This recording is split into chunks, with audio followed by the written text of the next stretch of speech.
అపోస్తలుడిగా ఎంచబడాలంటే అతనికి ఉండవలసినటువంటి 4 ముఖ్యమైన అర్హతల గురించి మనం ప్రస్తావిద్దాం.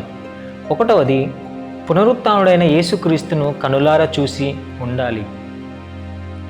రెండవది, ప్రత్యక్షంగా దేవుని చేత ఆజ్ఞను పొందుకున్నవాడై ఉండాలి.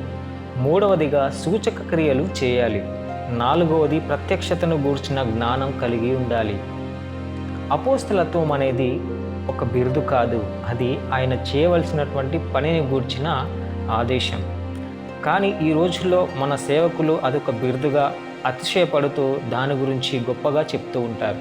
ఇంకొకటి ఏమిటంటే, దేవుడు ఒక మనిషికి ఇచ్చినటువంటి కృపావరాన్ని సంఘ క్షేమాభివృద్ధి కోసం వాడుకోవాలి తప్ప తన సొంత అభివృద్ధి కోసం ఎప్పుడు కూడా ఉపయోగించడానికి వీల్లేదు. అపోస్తలుడిగా ఎంచబడాలంటే అతనికి ఉండవలసినటువంటి 4 ముఖ్యమైన అర్హతల గురించి మనం ప్రస్తావిద్దాం. ఒకటవది, పునరుత్థానుడైన యేసుక్రీస్తును